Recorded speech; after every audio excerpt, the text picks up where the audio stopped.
Video বানানোর জন্য বাড়ি থেকে বের করে দেয়া রাসেল এখন সবার প্রিয় নাছা ভাই। মাসে আয় করছেন লাখ লাখ টাকা। টিমের সদস্যদের সবাই এখন নিয়েছেন পরিবারের ভরণ পোষণের দায়িত্ব। 6 জন নিয়ে আলহামদুলিল্লাহ ভালো চলতেছি আল্লাহ পাকের রহমতে। আর বিশেষ করে হচ্ছে আমরা 6 জন 6টা পরিবারের দায়িত্ব নিতে পারছি এই গ্রামে থেকে এই বয়সে।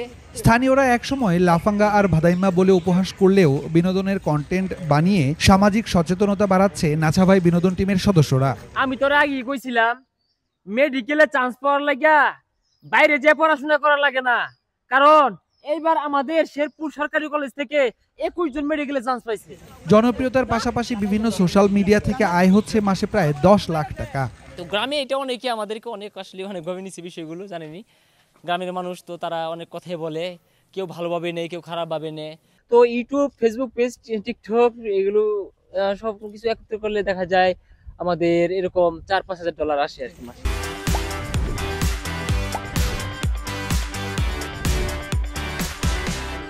শেরপুর সীমান্তের আঞ্চলিক ভাষায় নানা অসঙ্গতি তুলে ধরে সামাজিক সচেতনতা তৈরিতে কাজ করছেন এই তরুণরা। 12 বছর কবিরাজি করলাম, মোকদ্দমা চিনলাম না, এই শেরপুরের মধ্যে আমার উপরে আছে কারারে ঈদের চাঁদা না দে। বছর দুয়েক আগে যাত্রা শুরু হলেও নেট দুনিয়ায় ইতোমধ্যে বেশ জনপ্রিয় নাছা ভাই বিনোদন। ওইবার কি হচ্ছে আরেকবার কদি? ওইবার যে জাকাত দিছুই না, আমি এলাকায় সুদা বেহেরে কইছি। আরেকবার কও। আনে যে জাকাত দিছুই না, বেহেরে কইছি। এতে শিগই কি বেকো লাগে শিগই দেখছস? হাস্যরসাত্মক স্ক্রিপ্ট আর নাটকীয় ভঙ্গিমায় এক এক চরিত্রে অভিনয়ের কাজ করেন রাসেল, আমিন, সাগর ও লিপু। ক্যামেরায় কাজ করেন পরশ আর আইটিতে রয়েছেন মিনহাজ।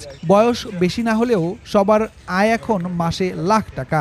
রাসেল ভাইরা প্রথম শুরু করে, আরো কিছু লোক আছিল যারা এখন আপাতত নাই, ওই সময় তারা ধৈর্য ছিল না বলেই চলে গেছে।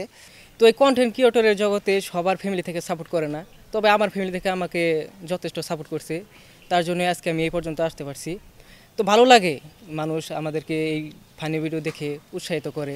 আমি মূলত চাচার ক্যারেক্টার বেশি করি, কারণ রাসেল ভাই আমাকে এটা দেয় সবসময় আর ভালোভাবে শিখিয়ে দেয়, কারণ এই ক্যারেক্টারে আমার মানায়, মানে অনেকেই বলে আর কি এই বিষয়টা। যখন কাজ শুরু করছি তখন তো মানে ভালো ফোন ছিল না, তেমন আমি এডিট পারতাম না, মানে ক্যামেরা ধরতে পারতাম না, নতুন আর কি।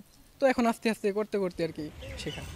মধ্যবিত্তের ঘরে বেড়ে ওঠা এই তরুণরা এখন নানা সামাজিক কার্যক্রমেও অর্থায়ন করছেন। সমাজের দরিদ্র ও নিম্নবিত্তের জন্য কাজ করার প্রয়াসে বাড়ির পাশের প্রতিবন্ধী নাছার নামেই নাছা ভাই বিনোদনের যাত্রা।